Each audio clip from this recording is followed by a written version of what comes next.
Price the lord, hallelujah. ನಮ್ಮ ಕರ್ತನಾದ ಯೇಸು ಕ್ರಿಸ್ತನ ನಾಮದಲ್ಲಿ ಈ ದಿನದಲ್ಲಿ ನಾನು ನಿಮ್ಮೆಲ್ಲರನ್ನು ವಂದಿಸೋನಾಗಿದ್ದೇನೆ.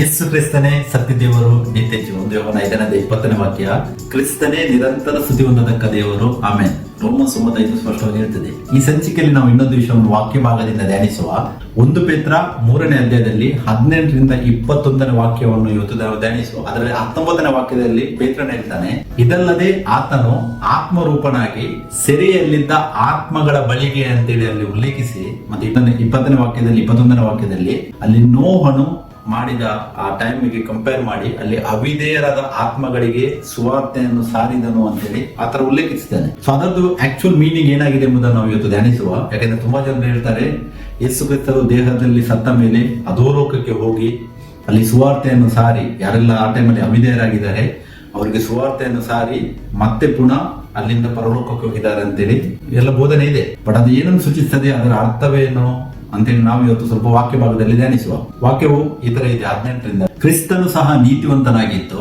ಅನೀತಿವಂತರಿಗೋಸ್ಕರ ಪ್ರಾಣ ಕೊಟ್ಟು ನಮ್ಮನ್ನು ದೇವರ ಬಳಿಗೆ ಸೇರಿಸುವುದಕ್ಕಾಗಿ ಒಂದೇ ಸಾರಿ ಪಾಪ ನಿವಾರಣೆಗೋಸ್ಕರ ಬಾಧೆಪಟ್ಟು ಸತ್ತನು.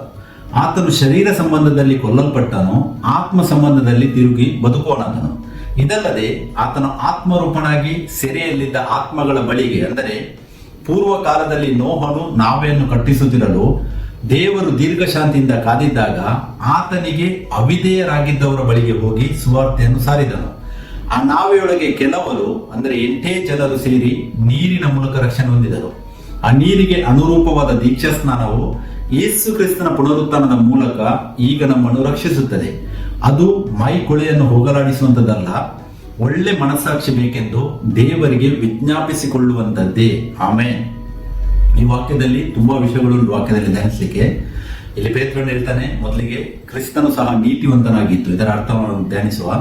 ಅನೀತಿವಂತರಿಗೋಸ್ಕರ ಪ್ರಾಣ ಕೊಟ್ಟು ಅಂತೇಳಿ ವಾಕ್ಯ ಹೇಳ್ತದೆ, ಇದನ್ನು ಧ್ಯಾನಿಸುವ. ಒಂದೇ ಸಾರಿ ಪಾಪ ನಿವಾರಣೆಗೋಸ್ಕರ ಆತನು ಬಾಧೆಪಟ್ಟು ಸತ್ತನು, ಇದು ಕೂಡ ನಾವು ಧ್ಯಾನಿಸುವ. ಮತ್ತೆ ಆತನು ಶರೀರ ಸಂಬಂಧದಲ್ಲಿ ಕೊಲ್ಲಲ್ಪಟ್ಟನು, ಆತ್ಮ ಸಂಬಂಧದಲ್ಲಿ ತಿರುಗಿ ಬದುಕೋಣ ಅಂತೇಳಿ ವಾಕ್ಯ ಹೇಳ್ತದೆ, ಇದನ್ನು ಕೂಡ ನಾವು ಧ್ಯಾನಿಸುವ. ಮತ್ತೆ 19ನೇ ವಾಕ್ಯದಲ್ಲಿ, ಇದಲ್ಲದೆ ಆತನು ಆತ್ಮರೂಪನಾಗಿ ಸೆರೆಯಲ್ಲಿದ್ದ ಆತ್ಮಗಳ ಬಳಿಗೆ, ಇದು ಮೇನ್ ಫೋಕಲ್ ಪಾಯಿಂಟ್ ಆಗಿದೆ. ನಾವು ಎಲ್ಲ ವಿಷಯಗಳನ್ನು ಇವತ್ತಿನ ದಿನದಲ್ಲಿ ಧ್ಯಾನಿಸುವ. ಮತ್ತೆ ಅದರಲ್ಲಿ 20-21ನೇ ಕಂಟಿನ್ಯೂಷನ್ ಕೂಡ ನಾವು ಧ್ಯಾನಿಸುವ. ಮತ್ತೆ ಸೊ ಮೊದಲಿಗೆ ಕ್ರಿಸ್ತನು ಸಹ ನೀತಿವಂತನಾಗಿದ್ದು ಅಂತೇಳಿ ವಾಕ್ಯ ಹೇಳುತ್ತದೆ. ಇದು ನಂಬಿಕೆ ಮತ್ತು ದೇವರ ಗುಣಲಕ್ಷಣಗಳನ್ನು ಸೂಚಿಸುವಂತದ್ದಾಗಿದೆ. ಈ ಲೋಕದಲ್ಲಿ ಯೇಸು ಕ್ರಿಸ್ತರು ದೇಹದಲ್ಲಿದ್ದಾಗ ನಾವು ನೋಡಬಹುದು, ಸ್ವತಃ ದೇವರಾಗಿದ್ರು ಕೂಡ ಅವರು ಮನುಷ್ಯ ಕುಮಾರನಾಗಿ ಈ ಲೋಕದಲ್ಲಿ ಅವರಿದ್ರು. ಅವರು ವಾಕ್ಯ ಸ್ವರೂಪನಾದ ದೇವರು, ಬಟ್ ದೇಹದಲ್ಲಿದ್ದಾಗ ಅವರು ಮನುಷ್ಯ ಕುಮಾರನಾಗಿದ್ರು. ಸೊ ಈ ಅಧ್ಯಾಯದಲ್ಲಿ ಆತನು ಮೇಲೆ 16-17ನೇ ವಾಕ್ಯವನ್ನು ನಾವು ಧ್ಯಾನಿಸುವುದಾದ್ರೆ, ಅಲ್ಲಿ ನಾವು ಯಾವ ತರ ಈ ಲೋಕದಲ್ಲಿ ಜೀವಿಸಬೇಕಂತೇಳಿ ಪೇತ್ರನಲ್ಲಿ ಕಂಪ್ಯಾರಿಸನ್ ಆಗಿ ಹೇಳ್ತಾ ಇದ್ದಾನೆ. ಸೊ ಕ್ರಿಸ್ತನು ಸಹ ನೀತಿವಂತನಾಗಿದ್ದು ಅಂತ ಹೇಳಿದ್ರೆ, ಕ್ರಿಸ್ತನು ಈ ಲೋಕದಲ್ಲಿ ಮನುಷ್ಯ ಕುಮಾರನಾಗಿದ್ದಾಗ ಆತನು ದೇವರ ಗುಣಲಕ್ಷಣಗಳನ್ನು ಹೊಂದಿದವನಾಗಿದ್ದನು. ಮತ್ತೆ ಆತನ ನಂಬಿಕೆಯನ್ನು ಸೂಚಿಸಿ ಮಾತನಾಡ್ತಾ ಇದ್ದಾನೆ. ಆತನು ನಮಗೆ ಬೇಕಾದ್ರೆ ಕೀರ್ತನೆ 11ನೇ ಅಧ್ಯಾಯ 7ನೇ ವಾಕ್ಯವನ್ನು ಕಂಪೇರ್ ಮಾಡಿ ನೋಡಬಹುದು. ಅಲ್ಲಿ ವಾಕ್ಯ ಹೇಳ್ತೇನೆ ನೋಡಿ, ಯಾಕೆಂದರೆ ನೀತಿ ಸ್ವರೂಪನಾದ ಯೆಹೋವನು ನೀತಿಯನ್ನು ಮೆಚ್ಚುವವನಾಗಿದ್ದಾನೆ, ಸಜ್ಜನರು ಆತನ ಸಾನ್ನಿಧ್ಯದಲ್ಲಿ ಇರುವರು. The righteous lord loves righteousness. ಇಲ್ಲಿ ನೀತಿ ಸ್ವರೂಪನಾದ ಯೆಹೋವನು ಅಂದ್ರೆ ನೀತಿ ಸ್ವರೂಪನಾದ ದೇವರು ಒಬ್ಬನೇ ಇರುವುದು. ಮತ್ತೆ ಇಲ್ಲಿ ಪೇತ್ರನು ಕೋಟ್ ಮಾಡ್ತಾನೆ, ಕ್ರಿಸ್ತನು ಸಹ ನೀತಿವಂತನಾಗಿದ್ದು. ಸೊ ಇಬ್ಬರು ನೀತಿ ಸ್ವರೂಪನಾದ ದೇವರು ಇರ್ಲಿಕ್ಕೆ ಸಾಧ್ಯ ಇಲ್ಲ, ಒಬ್ಬರೇ ದೇವರು ಇರುವುದು.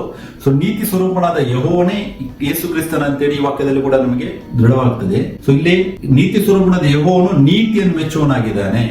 ಸೊ ಕ್ರಿಸ್ತನು ಸಹ ನೀತಿವಂತನಾಗಿದ್ದನು ಅಂತ ಹೇಳಿದ್ರೆ ಅದು ನಂಬಿಕೆ, ದೇವರ ಗುಣಲಕ್ಷಣಗಳನ್ನು ಸೂಚಿಸುವಂತದ್ದಾಗಿದೆ.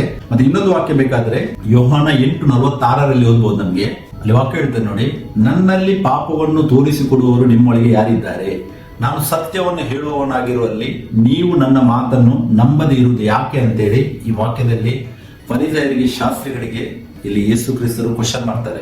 ಆದಮನನ್ನು ದೇವರು ಉಂಟು ಮಾಡಿದರು, ಬಟ್ ಅಲ್ಲಿಂದ ಅದನ್ನು ಬಿದ್ದು ಹೋದ ನಂತರ ಎಲ್ಲರೂ ಪಾಪದಲ್ಲಿ ಈ ಲೋಕಕ್ಕೆ ಬರುವುದನ್ನು ನಾವೆಲ್ಲರೂ ಅರಿಯುತ್ತಿದ್ದೇವೆ. ಬಟ್ ಇಲ್ಲಿ ಯೇಸು ಕ್ರಿಸ್ತರು ಒಬ್ಬರೇ ಈ ಕ್ವಶನ್ ಅನ್ನು ಮಾಡ್ತಾರೆ ಫರಿಸಾಯರಿಗೆ, ನನ್ನಲ್ಲಿ ಪಾಪವನ್ನು ತೋರಿಸಿಕೊಡುವ ನಿಮ್ಮೊಳಗೆ ಯಾರಿದ್ದಾರೆ? ಅಂದ್ರೆ ದೇವರು ತನ್ನ ನೀತಿಯನ್ನು ತೋರಿಸ್ತಾ ಇದ್ದಾರೆ. ಇಲ್ಲಿ ಅವರು ದೇಹದಲ್ಲಿದ್ದರೂ ಕೂಡ ದೇವರ ನೀತಿಯನ್ನು ಇಲ್ಲಿ ನಮಗೆ ನೋಡಬಹುದು ಈ ವಾಕ್ಯದಲ್ಲಿ ಕೂಡ. ಸೊ ಅದಕ್ಕೆ ಕ್ರಿಸ್ತನು ಸಹ ನೀತಿವಂತನಾಗಿದ್ದ ಅಂತ ಹೇಳಿದ್ರೆ ಇದು ನಂಬಿಕೆ, ದೇವರ ಗುಣಲಕ್ಷಣಗಳು ಸೂಚಿಸುವಂತದ್ದಾಗಿದೆ. ಮತ್ತೆ ಅನೀತಿವಂತರಿಗೋಸ್ಕರ ಅಂತ ಹೇಳ್ತದೆ ಅಲ್ಲಿ, ಅನೀತಿವಂತರಿಗೋಸ್ಕರ ಪ್ರಾಣ ಕೊಟ್ಟು ಸೊ ಅನೀತಿವಂತರ ಅಂತ ಹೇಳಿದ್ರೆ ಯಾರು? ನಾವು ದೇವರ ವಾಕ್ಯದಲ್ಲಿ ಧ್ಯಾನಿಸುವುದಾದರೆ ದೇವರ ಮಾರ್ಗವನ್ನು ವಿರೋಧಿಸುವವರನ್ನು ಅನೀತಿವಂತರ ಅಂತೇಳಿ ಕರೆದಿದೆ. ಪಾಪದಲ್ಲಿ ಜೀವಿಸುವವರು, ದೇವರ ಅಧಿಕಾರ ಮತ್ತು ದೇವರ ಕಾನೂನನ್ನು ತಿರಸ್ಕರಿಸುವವರನ್ನು ಅನೀತಿವಂತರ ಅಂತೇಳಿ ವಾಕ್ಯ ಉಲ್ಲೇಖವಾಗಿದೆ. ನಾವು ವಾಕ್ಯ ಬೇಕಾದ್ರೆ ರೋಮಾಪುರ 3:23-24 ವಾಕ್ಯವು ಈ ತರ ಇರ್ತದೆ ನೋಡಿ. ಎಲ್ಲರೂ ಪಾಪ ಮಾಡಿ ದೇವರ ಮಹಿಮೆಯನ್ನು ಹೊಂದದೆ ಹೋಗಿದ್ದಾರೆ. ಅವರು ನೀತಿವಂತರೆಂದು ನಿರ್ಣಯ ಹೊಂದುವುದು ದೇವರ ಉಚಿತಾರ್ಥವಾದ ಕೃಪೆಯಿಂದಲೇ ಕ್ರಿಸ್ತ ಯೇಸುವಿನಿಂದ ಪಾಪ ವಿಮೋಚನೆ ಮೂಲಕವಾಗಿ ಆಗುವುದು. ಇಲ್ಲಿ ನೋಡಿ, ಎಲ್ಲರೂ ಅಂತ ಹೇಳುವಾಗ ಆದಾಮನಿಂದ ಹಿಡಿದು ಇವತ್ತಿನ ತನಕ ಇನ್ನು ಮುಂದೆ ಕೂಡ ಎಷ್ಟು ಜನರು ಲೋಕಕ್ಕೆ ಬರ್ತಾರೆ, ಎಲ್ಲರೂ ಪಾಪ ಮಾಡಿ ದೇವರ ಮಹಿಮೆಯನ್ನು ಹೊಂದದೆ ಹೋಗಿದ್ದಾರೆ. ಯೇಸು ಕ್ರಿಸ್ತನನ್ನು ಬಿಟ್ಟು ಮತ್ತೆ ಎಲ್ಲರೂ, ಯಾಕೆಂದ್ರೆ ಎಲ್ಲರೂ ಈ ಬಯಾಲಜಿ ಫಾದರ್ ಥ್ರೂವೇ ಈ ಲೋಕಕ್ಕೆ ಬಂದವರು. ಯೇಸು ಕ್ರಿಸ್ತನಿಗೆ ಈ ಲೋಕದಲ್ಲಿ ಯಾವುದೇ ದೇಹದಲ್ಲಿ ಫಾದರ್ ಅಂತೇಳಿಲ್ಲ. ಆತ್ಮಸ್ವರೂಪನಾಗಿ ಅವರೇ ಅವರಿಗೆ ಫಾದರ್. ಅವರ ದೇಹದಲ್ಲಿ ಮಗನ ಸ್ಥಾನವನ್ನು ಹೊಂದಿ ಈ ಲೋಕಕ್ಕೆ ಬಂದಿದ್ದನ್ನು ನಾವು ಅರಿತಿದ್ದೇವೆ. ಸೊ ಇಲ್ಲಿ ಎಲ್ಲರೂ ಪಾಪ ಮಾಡಿ ದೇವರ ಮಹಿಮೆಯನ್ನು ಹೊಂದದೆ ಹೋಗಿದ್ದಾರೆ ಅಂತೇಳಿ ಪೌಲನು ಹೇಳ್ತಾನೆ. ಮತ್ತೆ ಅವರು ನೀತಿವಂತರೆಂದು ನಿರ್ಣಯ ಹೊಂದುವುದು. ನಾವು ಒಂದು ವೇಳೆ ನೀತಿವಂತರ ಅಂತೇಳಿ ದೇವರ ಸನ್ನಿಧಾನದಲ್ಲಿ ನಿರ್ಣಯ ಹೊಂದಬೇಕಾದ್ರೆ ಅದು ದೇವರ ಉಚಿತವಾದ ಕೃಪೆಯಾಗಿದೆ. ಅದು ಕ್ರಿಸ್ತ ಯೇಸುವಿನಿಂದಾದ ಪಾಪ ವಿಮೋಚನೆಯ ಮೂಲಕ ಮಾತ್ರ ಸಾಧ್ಯ ಅಂತೇಳಿ ಇಲ್ಲಿ ಹೇಳ್ತಾ ಇದ್ದಾನೆ ಆತನು. ಅಂದ್ರೆ ಅನೀತಿವಂತರಂದ್ರೆ ಎಲ್ಲಾ ಮನುಷ್ಯರು, ದೇವರ ದೃಷ್ಟಿಯಲ್ಲಿ ಎಲ್ಲರೂ ಅನೀತಿವಂತರು. ಸೊ ಯೇಸು ಕ್ರಿಸ್ತರು ಎಲ್ಲಾ ಮನುಷ್ಯರಿಗೋಸ್ಕರ ಪ್ರಾಣ ಕೊಟ್ಟಿದ್ದಾರೆ. ಆದರೆ ದೇವರು ಮನುಷ್ಯರಿಗೋಸ್ಕರ ಮಾಡಿದ ಈ ಕಾರ್ಯ ಫಲಿಸೋದು ಕೇವಲ ದೇವರ ವಾಕ್ಯದಲ್ಲಿ ಸರಿಯಾದ ನಂಬಿಕೆಯನ್ನು ಹೊಂದಿ ದೇವರ ವಾಕ್ಯಕ್ಕೆ ವಿಧೇಯರಾಗಿ ನಡೆಯುವ ಜನರಿಗೆ ಮಾತ್ರ ಸಿಗುತ್ತದೆ. ಇದು ಎಲ್ಲರಿಗೂ ದೇವರ ನೀತಿವಂತಿಕೆ ಸಿಗುವುದಿಲ್ಲ. ಮೊದಲು ನಂಬಿಕೆಯು ಕಾರ್ಯ ಮಾಡ್ತದೆ, ಮತ್ತೆ ಸೆಕೆಂಡ್ ದೇವರ ವಾಕ್ಯಕ್ಕೆ ವಿಧೇಯರಾಗಿ ನಡೆಯುವ ಜನರಿಗೆ ಮಾತ್ರ. ಪೇತ್ರನು ಕೂಡ ಈ ಅಧ್ಯಾಯದಲ್ಲಿ ಅದನ್ನು ಉಲ್ಲೇಖಿಸ್ತಾ ಇದ್ದಾನೆ. ಸೊ ದೇವರ ವಾಕ್ಯದಲ್ಲಿ ಹಳೆಯ ಒಡಂಬಡಿಕೆ ಅನೇಕ ಜನರನ್ನು ಅಥವಾ ಪ್ರವಾದಿಗಳನ್ನು ನೀತಿವಂತರು ಎಂದು ಕರೆಯುವುದನ್ನು ಕೂಡ ನಾವು ನೋಡಬಹುದು. ಈ ಪೇತ್ರನು ಹೇಳ್ತಾನೆ ಇಲ್ಲಿ, ಕ್ರಿಸ್ತನು ಸಹ ನೀತಿವಂತನಾಗಿದ್ದು ಅನೀತಿವಂತರಿಗೋಸ್ಕರ ಪ್ರಾಣವನ್ನು ಕೊಟ್ಟನು. ಬಟ್ ತುಂಬಾ ವಾಕ್ಯಗಳು ಉಂಟು. ದೇವರ ದೃಷ್ಟಿಯಲ್ಲಿ ಅನೇಕ ಜನರು ಹಳೆ ಒಡಂಬಡಿಕೆಯಲ್ಲಿ ಅಥವಾ ಅದಕ್ಕಿಂತ ಮುಂಚೆ ನೀತಿವಂತರಂತೇಳಿ ಉಲ್ಲೇಖಿಸಿದ ವಾಕ್ಯಗಳು ಕೂಡ ಉಂಟು. ನಾವು ರೋಮಾಪುರ 4:3 ಧ್ಯಾನಿಸುವುದಾದರೆ ಅಲ್ಲಿ ವಾಕ್ಯ ಇರ್ತದೆ ನೋಡಿ, ಇದರ ವಿಷಯದಲ್ಲಿ ಶಾಸ್ತ್ರವು ಹೇಳುವುದನ್ನು ಆಲೋಚಿಸಿರಿ. ಅಬ್ರಹಾಮನು ದೇವರನ್ನು ನಂಬಿದನು, ಆ ನಂಬಿಕೆ ಅವನ ಲೆಕ್ಕಕ್ಕೆ ನೀತಿ ಎಂದು ಎಣಿಸಲ್ಪಟ್ಟಿತು ಎಂದು ಹೇಳುತ್ತದೆ. ಇಲ್ಲಿ ಅಬ್ರಹಾಮನು ದೇವರನ್ನು ನಂಬಿದನು. ಸೊ ಅಬ್ರಹಾಮನು ಯಾವ ದೇವರನ್ನು ನಂಬಿದನು? ಪ್ರಶ್ನೆ. ಅಬ್ರಹಾಮನು ಯೆಹೋವ ದೇವರು ಅಂದ್ರೆ ಒಬ್ಬಾತ ದೇವರನ್ನು ನಂಬಿದ್ದಾನೆ. ಒಬ್ಬನೇ ದೇವರು ಯೆಹೋವನು. ಆತನನ್ನು ನಂಬಿದಾಗ ವಾಕ್ಯ ಹೇಳ್ತದೆ, ಆ ನಂಬಿಕೆ ಅವನ ಲೆಕ್ಕಕ್ಕೆ ನೀತಿ ಎಂದು ಎಣಿಸಲ್ಪಟ್ಟಿತು. ಅಂದ್ರೆ ಯಾವಾಗ ಅಬ್ರಹಾಮನು ಯೆಹೋವ ದೇವರನ್ನು ಹಳೆ ಒಡಂಬಡಿಕೆಯಲ್ಲಿ ನಂಬಿದನೋ, ಆ ನಂಬಿಕೆ ಏನಿದೆ ಅಬ್ರಹಾಮನದ್ದು, ಆ ಅಬ್ರಹಾಮನ ಲೆಕ್ಕಕ್ಕೆ ದೇವರ ಸನ್ನಿಧಾನದಲ್ಲಿ ಅಂದ್ರೆ ದೇವರ ದೃಷ್ಟಿಯಲ್ಲಿ ಅದು ನೀತಿ ಒಂದು ಎಣಿಸಲ್ಪಟ್ಟಿದೆ ಅಂತೇಳಿ ವಾಕ್ಯ ಹೇಳುತ್ತದೆ. ಮತ್ತೆ ಅರಣ್ಯಕಾಂಡ 12ನೇ ಅಧ್ಯಾಯದಲ್ಲಿ 6-8 ಓದುವಾಗ ಅಲ್ಲಿ ಕೂಡ ವಾಕ್ಯ ಉಂಟು ನೋಡಿ. ನಾನು 7ನೇ ವಾಕ್ಯ ಮಾತ್ರ ಓದ್ತೇನೆ. ಅಲ್ಲಿ ಯೆಹೋವ ದೇವರು ಮೋಶೆ ಬಗ್ಗೆ ಹೇಳ್ತಾರೆ, ನನ್ನ ಸೇವಕನಾದ ಮೋಶೆ ಅಂತವನಲ್ಲ, ಅವನು ನನ್ನ ಮನೆಯಲ್ಲೆಲ್ಲ ನಂಬಿಗಸ್ತನು ಅಂತ ಹೇಳ್ತಾರೆ ದೇವರು. ಮೋಶೆಗೆ ದೇವರು ಹೇಳ್ತಾರೆ, ನನ್ನ ಮನೆಯಲ್ಲಿ ಮೋಶೆ ನಂಬಿಗಸ್ತನು ಅಂತೇಳಿ ದೇವರು ಟೈಟಲ್ ಕೊಡುವವರಾಗಿದ್ದಾರೆ ನೋಡಿ. ಈ ಅಧ್ಯಾಯದಲ್ಲಿ ನಾವು ಧ್ಯಾನಿಸುವುದರಲ್ಲಿ ಮಿರಿಯಂ ಮತ್ತೆ ಆರೋನ್ ಏನಿದ್ದಾರೆ, ಅವರು ಮೋಶೆಯನ್ನು ಒಂದು ಹೀಯಾಳಿಸುವುದನ್ನು ನಮಗೆ ನೋಡ್ಲಿಕ್ಕೆ ಸಿಗ್ತದೆ. ಆ ಟೈಮಲ್ಲಿ ಅವ್ರ ಹೇಳ್ತಾರೆ, ದೇವರು ನಮ್ಮ ಹತ್ರ ಕೂಡ ಮಾತಾಡ್ತಾರೆ, ನಿನ್ನ ಹತ್ರ ಮಾತ್ರ ಮಾತಾಡೋದಲ್ಲ ಅಂತ ಹೇಳಿದಾಗ ಅಲ್ಲಿ ದೇವರು ಟೆಸ್ಟಿಫೈ ಮಾಡ್ತಾರೆ ಮೋಶೆನ ಬಗ್ಗೆ. ಆತನು ನಂಬಿಗಸ್ತನಾಗಿದ್ದಾನೆ ಅಂತೇಳಿ ಇಲ್ಲಿ ದೇವರೇ ಸ್ವತಃ ಹೇಳ್ತಾ ಇದ್ದಾರೆ ನೋಡಿ. ಅಲ್ಲಿ ವಾಕ್ಯ 8ನೇ ವಾಕ್ಯದಲ್ಲಿ ಹೇಳ್ತದೆ, ಅವನು ಯೆಹೋವನ ಸ್ವರೂಪವನ್ನೇ ದೃಷ್ಟಿಸುವನು ಅಂತ ಹೇಳ್ತಿದೆ. ಅಂದ್ರೆ ಅವನು ನೀತಿವಂತನಾಗಿದ್ದಾನೆ ಅಂತೇಳಿ ಈ ವಾಕ್ಯದಲ್ಲಿ ಸೂಚಿಸ್ತದೆ. ಬಟ್ ಅದು ಯಾವಾಗ ಆಗುವುದು ಅಂತೇಳಿ ನಾವು ಮುಂದೆ ಧ್ಯಾನಿಸುವ. ಸೊ ಇದು 1 ಪೇತ್ರ 3:18 ಕ್ರಿಸ್ತನು ಸಹ ನೀತಿವಂತನಾಗಿದ್ದು ಅನೀತಿವಂತರಿಗೋಸ್ಕರ ಪ್ರಾಣ ಕೊಟ್ಟು ನಮ್ಮನ್ನು ದೇವರ ಬಳಿಗೆ ಸೇರಿಸುವುದಕ್ಕಾಗಿ ಒಂದೇ ಸಾರಿ ಪಾಪ ನಿವಾರಣೆಗೋಸ್ಕರ ಬಾಧೆಪಟ್ಟು ಸತ್ತನು ಅಂತ ಹೇಳುವ ಕೇಳುತ್ತದೆ. ಅಂದ್ರೆ ನಮ್ಮನ್ನು ದೇವರು, ನಾವು ಅನೀತಿವಂತರಾಗಿದ್ದಾಗ ನಮಗೆ ನೀತಿವಂತರಿಕೆಯನ್ನು ಕೊಡುವುದಕ್ಕೋಸ್ಕರವಾಗಿ ಒಂದೇ ಸಾರಿ, ನಮ್ಗೆ ಗೊತ್ತುಂಟು ಯೇಸು ಕ್ರಿಸ್ತರು ಒಂದೇ ಸಾರಿ ಸಮರ್ಪಿತರಾಗಿದ್ದಾರೆ, ಪಾಪ ನಿವಾರಣೆಗೋಸ್ಕರವಾಗಿ ಬಾಧೆಪಟ್ಟು ಸತ್ತರು ಅಂತ ಹೇಳುವ ಕೇಳ್ತದೆ. ಮತ್ತೆ ಅಲ್ಲೇ ನೋಡಿ ನೆಕ್ಸ್ಟ್ ಪಾಯಿಂಟ್, ಇನ್ನೊಂದು ಪಾಯಿಂಟ್ ಉಂಟು ಇದೇ ವಾಕ್ಯದಲ್ಲಿ. ಆತನು ಶರೀರ ಸಂಬಂಧದಲ್ಲಿ ಕೊಲ್ಲಲ್ಪಟ್ಟನು, ಆತ್ಮ ಸಂಬಂಧದಲ್ಲಿ ತಿರುಗಿ ಬದುಕುವನಾದನ ಅಂತೇಳಿ ವಾಕ್ಯ ಹೇಳುತ್ತದೆ. ಇಲ್ಲಿ 2 ವಿಧವಾಗಿ ನಮಗೆ ಉಲ್ಲೇಖಿಸಿದ ವಾಕ್ಯ. ಒಂದು ಶರೀರ ಸಂಬಂಧ ಮತ್ತೆ ಇನ್ನೊಂದು ಆತ್ಮ ಸಂಬಂಧ ಬಗ್ಗೆ ವಾಕ್ಯ ಮಾತಾಡ್ತದೆ. ಅಂದ್ರೆ ಇದೇನನ್ನು ಸೂಚಿಸುವಂತದಾಗಿದೆ? 2 ವಿಧವಾದ ಮರಣವನ್ನು ಸೂಚಿಸುವಂತದಾಗಿದೆ. ಒಂದು ಆತ್ಮಿಕ ಮರಣವಿದೆ ಮತ್ತೆ ಇನ್ನೊಂದು ದೈಹಿಕ ಮರಣವಿದೆ. ಆತ್ಮಿಕ ಮರಣ ಅದಾಗುವುದು ಯಾವಾಗ? ದೇವರ ವಾಕ್ಯಕ್ಕೆ ಅವಿಧೇಯತೆಯನ್ನು ತೋರಿಸಿದಾಗ. ನಾವು ಫಾರ್ ಎಕ್ಸಾಂಪಲ್ ಆದಾಮನ ಜೀವಿತದಲ್ಲಿ ನೋಡುವುದಾದರೆ, ಆದಾಮನು ಆತ್ಮಿಕವಾಗಿ ಸತ್ತದ್ದು ಆತನು ದೇವರ ವಾಕ್ಯವನ್ನು ನಂಬದೆ ಸುಳ್ಳನ್ನು ಯಾವಾಗ ಆತ ನಂಬ್ತಾನೆ, ಆವಾಗ ಆತನು ದೇವರ ರಾಜ್ಯದಲ್ಲಿ ಆತನ ಆತ್ಮಿಕ ಸಾವನ್ನು ಹೊಂದುತ್ತಾನೆ. ನಾವು ಆದಿಕಾಂಡ 3ನೇ ಅಧ್ಯಾಯ 1-7 ತನಕ ವಾಕ್ಯವನ್ನು ನಾವು ಧ್ಯಾನಿಸಬಹುದು. ಆದ್ರೆ ಯೇಸು ಆತ್ಮಿಕವಾಗಿ ಸಾಯಲಿಲ್ಲ ಅನ್ನೋದನ್ನು ನಾವು ಮತ್ತಾಯ 4ನೇ ಅಧ್ಯಾಯ 4ರಿಂದ 10ನೇ ವಾಕ್ಯದಲ್ಲಿ ಓದಿ ತಿಳ್ಕೊಳ್ಬಹುದು. ಅಲ್ಲಿ ಸೈತಾನನು ಯಾವ ತರ ಹವ್ವಳನ್ನು ವಂಚಿಸಿ ಆದಾಮನನ್ನು ವಂಚಿಸಿದನು, ಸೇಮ್ ಅದೇ ತರ ಈ ಅಧ್ಯಾಯದಲ್ಲಿ ಮತ್ತಾಯ 4ನೇ ಅಧ್ಯಾಯದಲ್ಲಿ ಯೇಸುವನ್ನು ಕೂಡ ಆತನು ವಂಚಿಸಲು ಬರ್ತಾನೆ. ಆ ಟೈಮಲ್ಲಿ 3 ವಿಧವಾದ ಟೆಸ್ಟ್ ಅನ್ನು ಮಾಡುವಾಗ ಅಲ್ಲಿ ಯೇಸು ಕ್ರಿಸ್ತರು ವಾಕ್ಯದಲ್ಲಿ ಆತನನ್ನು ಉತ್ತರಿಸಿ ಆತನ ಒಂದು ಸುಳ್ಳಿಗೆ ಬೀಳದಂತೆ ದೇವರಲ್ಲಿ ನಾವು ನೋಡಬಹುದು. ದೇವರ ವಾಕ್ಯದ ಟೆಸ್ಟ್ ಆಗುವುದನ್ನು ನಮಗೆ ಅಲ್ಲಿ ಓದಲಿಕ್ಕೆ ಸಿಗ್ತದೆ. ಸೊ ಅದಕ್ಕೆ ಆತ್ಮಿಕ ಮರಣದಲ್ಲಿ ಆದಾಮನು ಬಿದ್ದ ಪ್ರಕಾರ ಯೇಸು ಆತ್ಮಿಕ ಮರಣವನ್ನು ಹೊಂದಿಲ್ಲ. ಮತ್ತೆ ದೈಹಿಕ ಮರಣ ಬಗ್ಗೆ ಬೇಗ ಮಾತಾಡ್ತದೆ. ಅಂದ್ರೆ ಯಾರೆಲ್ಲ ಆತ್ಮಿಕ ಮರಣ ಹೊಂದಿದ್ದಾರೆ ಅದರ ಪ್ರತಿಫಲವೇ ದೈಹಿಕ ಮರಣವಾಗಿದೆ. ಯಾರು ಆತ್ಮಿಕ ಮರಣವನ್ನು ಹೊಂದಿದ್ದಾರೆ ಅವರು ಆಟೋಮೆಟಿಕ್ ಆಗಿ ದೈಹಿಕ ಪ್ರತಿಫಲವನ್ನು ಹೊಂದಿದ್ದಾರೆ.